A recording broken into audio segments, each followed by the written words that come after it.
Online marketing और offline marketing किस तरीके से देखते हैं आपका ऑन फ्यूचर सस्टेनेबल किस तरीके से है फ्यूचर में उसका?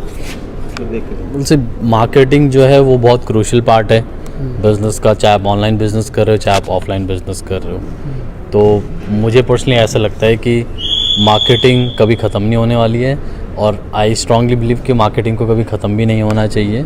इंस्टेड हमेशा हर एंटरप्रेन्योर्स को, हर बिजनेस पर्सन को आई थिंक इनोवेटिव आइडियाज़ सोचते रहना चाहिए कि किस तरीके से वो मार्केटिंग और भी इनोवेटिव तरीके से कर पाए by spending as less as possible, because marketing में आपको खर्चा तो करना ही पड़ता है। एसोर्ट्स पर भरोसा किस तरीके से किया जा सकता है? आपने क्या base of quality, base of transportation जी, बेस ऑफ एंड मार्केटिंग का किस तरीके से क्या है? अच्छी तो देर आर मल्टीपल वेज मैं कहूँगा। पहला है कि आप एसॉर्ट की वेबसाइट पे और ऐप पे आके ऑर्डर प्लेस करते हैं और देन आप एक्सपेक्ट करते हैं कि आपके प्रोडक्ट्स जो हैं वो क्वालिटी वाले प्रोडक्ट्स टाइमली आपके पास पहुंच जाएं। सो दैट्स वन ट्रस्ट जो बहुत इम्पॉर्टेंट है अश्योर करना अपने कस्टमर को। देन सेकंड इज़ कि हमारा जो प्लेटफॉर्म है वो सिर्फ़ और सिर्फ कस्टमर तक रिस्ट्रिक्टेड नहीं है। हमारा फोकस जो है वो सेलर पार्टनर्स की तरफ भी उतना ही होता है कि हमारे जो सेलर पार्टनर्स हैं वो सिर्फ एसॉर्ट से अपनी कंजम्पशन के लिए प्रोडक्ट ना खरीदें, बल्कि अपने जो नियर एंड डियर वंस हैं, जो उनके लोकल नेटवर्क्स हैं, वो वहाँ पे भी एसॉर्ट के प्रोडक्ट्स को रेफ़र कर सकें। और जब भी एसॉर्ट का प्रोडक्ट कोई भी उनका रेफरल खरीदता है तो हम उसको टाइमली इंसेंटिव जनरेट कर सकते हैं। एसॉर्ट क्या अपने माल बनाता है या कहीं से और परचेस करता है क्वालिटी बेस पे? तो इनिशियली हमने अपनी फैक्ट्रीज भी डाली थी, बट देन वी रियलाइज़ कि हर बिजनेस पर्सन की, हर एंटरप्रेन्योर की अपनी एक्सपर्टीज़ होती हैं। इंस्टेड ऑफ वो हर चीज़ में घुसने की जगह उसको अपनी एक्सपर्टीज़ के ऊपर ज़्यादा काम करना चाहिए।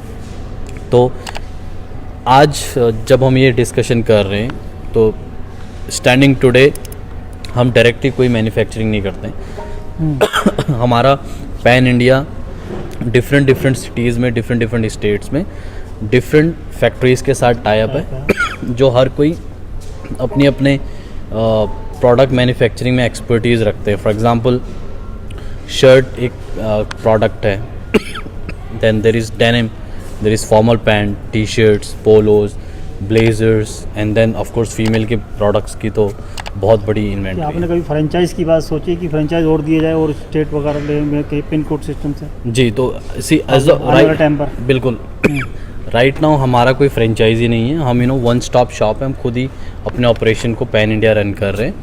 बट डेफिनेटली जैसे आपने कहा कि क्या फ्यूचर में कोई थॉट प्रोसेस इन चीज़ों की तरफ है, तो सिर्फ फ्रेंचाइजी ही नहीं बल्कि देर आर मोर थिंग्स जो हम फ्यूचर के लिए काम करने पे लगे हुए, जिनके बारे में ऑफ कोर्स अभी बोल नहीं सकते। हाय एवरीवन, मेरा नाम रोशन सिंह बिष्ट है और मैं को फाउंडर और CEO हूँ ASORT.com का। हमने ASORT को 2011 नवंबर में स्टार्ट किया था, तो हमारी कंपनी को टोटल 13 साल कंप्लीट हो चुके हैं। और ये 13 साल की जर्नी जो है वो बहुत सारी लर्निंग्स और बहुत सारा विजडम वी हैव गेन। 2011 में हमने सिर्फ और सिर्फ एक ब्रांड के साथ स्टार्ट किया था जिसका नाम था आईफा जोन। आईफा जोन जो है वो एक सिंपलिसिटी फोकस्ड क्लोथिंग ब्रांड है, जहाँ पर हम सिंपल क्लोथिंग की तरफ फोकस रहते हैं। बहुत ज़्यादा स्टाइलिश उसको नहीं बनाते हैं, सिंपल फैब्रिक्स को यूज़ करते हैं। और हमारा जो कंज्यूमर है वो भी एक सिंपल यंग मैन और वुमन है। तो इसलिए व्हेन वी स्टार्टेड आईफा जोन को 2011 में हमारा फोकस जो सिंपलिसिटी की तरफ था। विद टाइम वी रियलाइज कि सिर्फ और सिर्फ मैन फोकस्ड होके या सिंपलिसिटी पे फोकस करके we are missing out big chunk of the market. So then 2015 में we decided to launch another brand call Earthy Scent जो है वो एक, उसके नाम से ही पता लग रहा है कि वो एक एथनिक ब्रांड है, largely focused towards the woman जो आज के टाइम पे भी एथनिक पहनना पसंद करते हैं। एंड ब्रीफली मेंस की तरफ भी फोकस्ड है, बिकॉज कुर्ते पजामा इज समथिंग जो इंडियन मैन हमेशा फेस्टिव के टाइम पे पहनना चाहते हैं या पहनना पसंद करते हैं। आफ्टर अर्दिसेंट हमने फिर एक और ब्रांड लॉन्च किया which is called mister Huffman. Mister Huffman का जो प्राइम फोकस है वो मैच्योर मेंस की तरफ है, जो अपने ड्रेसअप को बहुत सीरियसली लेते हैं, ब्लेज़र पहनना पसंद करते हैं, अच्छे अच्छे फैब्रिक्स के शर्ट्स पहनना पसंद करते हैं, स्टाइलिश शर्ट्स पहनना पसंद करते हैं। आफ्टर हफमैन हमने लॉन्च किया ABG। ABG stands for another bad generation, जो एक प्योर स्ट्रीट वेयर ब्रांड है, one of the first of India's. और ABG के अंदर मतलब अनदर बैड जनरेशन के अंदर हमारा सारा फोकस जो वो इंडिया के यूथ की तरफ है, जो किस तरीके से स्ट्रीट कल्चर को, इंटरनेशनल स्ट्रीट कल्चर को इंडिया में ग्रो कर रहा है। और पिछले कुछ सालों हमने देखा है कि जितना ज़्यादा इनोवेशन स्ट्रीट वेयर ब्रांड्स के अंदर हुआ है, उतना ज़्यादा इनोवेशन हमने और किन्हीं क्लोथिंग ब्रांड्स के अंदर नहीं देखा है, स्ट्रीट वेयर कैटेगरी को छोड़कर। Then after another bad generation हमने लॉन्च किया क्यूफिट। क्यूफिट जो है वो एक एथलीजर ब्रांड है जिसका सारा फोकस फिटनेस फ्रीक्स की तरफ है, चाहे वो क्यूफिट के कपड़ों को जिम में पहनना चाह रहे हों और या फिर वो अपनी जो डेली की ट्रेनिंग, फिटनेस ट्रेनिंग्स पे लगे हुए हैं या गेम्स पे लगे हुए हैं, उसके लिए उसको यूज़ करना चाह रहे हो। देन हमने ब्रांड लॉन्च किया कॉल्ड अमीगा। अमीगा जो ब्रांड है उसका सारा फोकस यंग वुमन की तरफ है कि किस तरीके से Indian young woman international designs को, इंटरनेशनल फिट्स को, इंटरनेशनल ट्रेंड्स को किस तरीके से इंडिया में ग्रो कर रहे हैं। अमीगा का सारा फोकस इंडियन यंग वुमन की तरफ है। Then we have a brand call Solasta, जहाँ पे हम शूज़ एंड एक्सेसरीज पे ज़्यादा फोकस्ड हैं। अपार्ट फ्रॉम दैट इसी साल हमने एक नया ब्रांड लॉन्च किया, मतलब इसी साल मतलब पिछले साल इस फाइनेंशियल ईयर में हमने एक नया ब्रांड लॉन्च किया जिसका नाम है केप एंड क्लोथ। तो केप एंड क्लोथ के थ्रू हमारा फोकस जो है वो उन यंग वुमन और वुमन की तरफ है जो ऑफिस वर्किंग है, जो अपने डेली मतलब जो बेसिकली डेली रूटीन में वर्क वेयर यूज़ करते हैं। हमारा फोकस उन वुमन की तरफ है। एंड वी आर अमेज्ड कि जिस थॉट प्रोसेस के साथ हमने केप एंड क्लोथ को लॉन्च किया था, केप एंड क्लोथ ने लॉन्च होने के सिर्फ 2 महीने के अंदर हमारे सारे एक्सपेक्टेशंस को ब्रेक करके उसकी एक्सेप्टेंस जो हमारे कस्टमर बेस ने दिखाई है वो बहुत ही डिफरेंट लेवल पर है।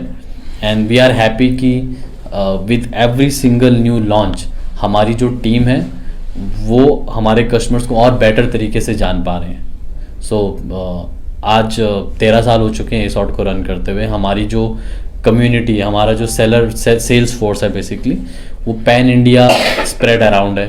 तो आज हम मंथली बेसिस पे अराउंड 20 से ज़्यादा स्टेट्स में अपने प्रोडक्ट्स को शिप कर रहे हैं और अराउंड 70,000 से ज़्यादा यूनिट हम हर महीने पैन इंडिया शिप करने पे लगे हुए हैं। टोटल कितने ब्रांड्स हैं आपके पास? टोटल हमारे पास 8 ब्रांड्स हैं जिनके मैंने पीछे नाम भी बोले, और इन 8 ब्रांड्स के अंदर हम डिफरेंट फैशन फोकस्ड कैटेगरी पे फोकस कर रहे हैं कि कौन सा, मतलब हर एक ब्रांड जो है वो एक स्पेसिफिक टाइप की टीजी को सर्व कर रहे हैं। जी, आप यंगेस्ट हैं, आपने स्टार्टअप से स्टार्ट करते करते एंटरप्रेन्योर बन गए हैं आप, बहुत बड़ा स्कोप आपने खड़ा कर लिया 2011 से लेकर अब तक का। तो ये जो आपकी जर्नी है जी, वो किस तरीके से आपकी जर्नी रही है, थोड़ा उस पर फोकस करें। क्या रहा आपका जर्नी का स्कोप, क्या रहा, और आपने जो सर्वे जो किया होगा मार्केटिंग सर्वे, ये आपने कहा कि सारी की यंगस्टर्स के ऊपर आपका ज़्यादा फोकस रहा है, ट्रेडिशनल फैशन पे भी ज़्यादा रहा है, तो कैसा एक नहीं सब चीज़ देखी आप?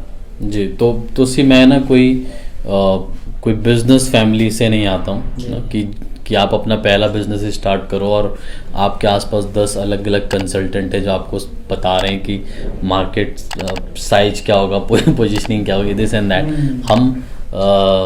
मैं वो टाइम पे 21 साल का था व्हेन वी स्टार्टेड। जो मेरा को फाउंडर है वो 20 साल की थी।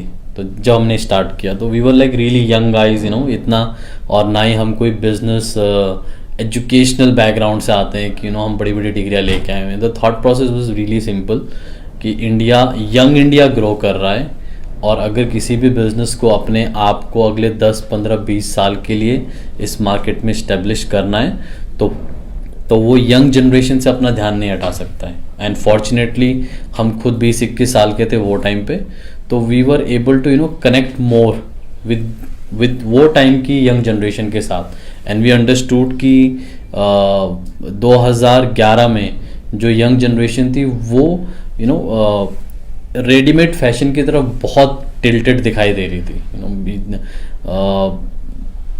2011 वॉज द टाइम जब नए नए ई कॉमर्स के हमने इंडिया में नाम सुनने चालू किए थे। एंड मुझे आज भी ध्यान है कि हम ऐसे अपने फ्रेंड्स के ग्रुप में बैठे हुए थे किसी के घर में, एंड वी सॉ कि वहाँ पे टीवी पे एक ऐड आ रहा है, मिंत्रा का वो ऐड था जहाँ पर एक लड़का है जो सर्फ बोर्ड लेके बीच पे भाग रहा है और उसके पूरे सर्फ बोर्ड पे मिंत्रा लिखा आ रहा था। तो those were the times when we clearly saw कि लोग स्पेशली द यंगर जनरेशन जो है वो अपने फैशन सेवी चीज़ों के लिए, फैशन और लाइफस्टाइल रिलेटेड चीज़ों के लिए वो ई कॉमर्स को ही अपना फर्स्ट गो टू डेस्टिनेशन मानने वाला है। एंड इसीलिए 2011 में when we started we decided कि हम भी यंग जनरेशन की तरफ फोकस्ड रहेंगे। हमने बेसिक सर्वेस किए थे, नॉट लाइक सो इतना प्रोफेशनल तरीके से कंसल्टेंट वगैरह से हम मिले नहीं थे, बट हमने अपनी बेसिक होमवर्क किया था, बेसिक R&D की थी। एंड उससे वी सॉ कि इंडियन डायरेक्ट सेल्स के अंदर कोई भी कंपनी ऐसी नहीं थी जो फैशन फोकस्ड प्रोडक्ट्स पे काम कर रही हो। या तो वो कुछ यूटेंसिल्स बेच रहे थे और या तो फिर वो न्यूट्रिशंस वगैरह बेचने पे लगे थे। एंड वी सॉ कि ये एक ऐसी सेगमेंट है जिसकी तरफ किसी का ध्यान नहीं है, और अगर कोई कंपनी या कोई कुछ इंडिविजुअल्स लोग इस पे डेडिकेटेड होके फोकस करेंगे तो अल्लाह इस कैटेगरी में कुछ अच्छा बिल्ड किया जा सकता है। जो डोमेस्टिक परचेसिंग पावर है वो भी लोगों में बढ़ रही है, जो हाउस होल्ड होता है, और उससे कहीं ज़्यादा मार्केटिंग जो है ऑनलाइन मार्केटिंग बढ़ रही है जी, क्योंकि इंक्रीज है हर जगह। तो आप ये बताएं कि जो रूरल एरिया है, जो आपके आसपास, क्योंकि आप यहाँ देखेंगे तो रूरल एरिया बहुत आसपास है जी, उस पर आपका किस तरह फोकस रहा है? तो ये उसी देखिए इंडिया ना 80% जो है वो Tier 2 एंड बिलो है ना।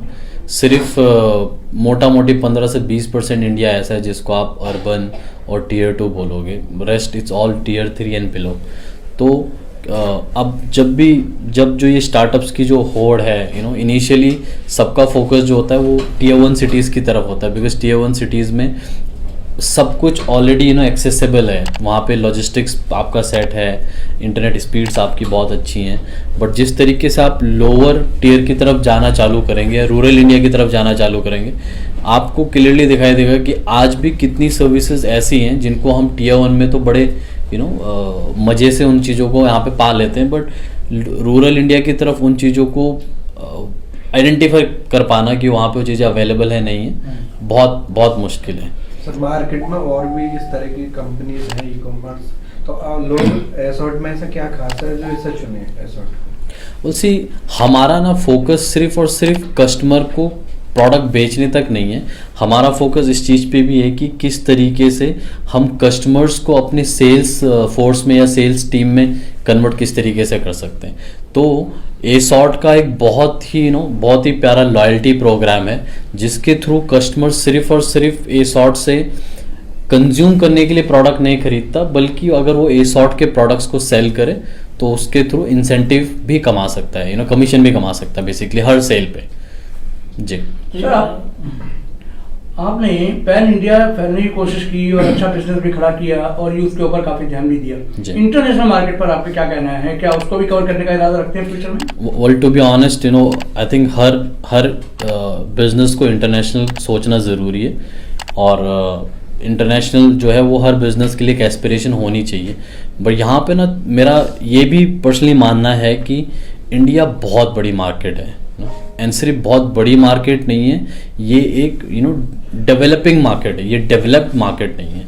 तो मैं स्ट्रांगली इनकरेज करूँगा ऑल द बिजनेसेस को कि वो इंडिया से बाहर के बारे में, ग्लोबल जाने के बारे में जो सोचे वो तो सोचे, बट विद इन इंडिया जो डोमेस्टिक मार्केट है इसको भी अपना एक ग्रेट अटेंशन और फोकस दे। बिकॉज मुझे पर्सनली ऐसा लगता है कि कम से कम अगले 10 से 12 या 15 साल के अंदर जितनी ग्रोथ इंडिया में Indian businesses with in India लेके आ सकते हैं उतनी ग्रोथ मेरे ख्याल से आउट ऑफ इंडिया से नहीं लेके आ पाएंगे।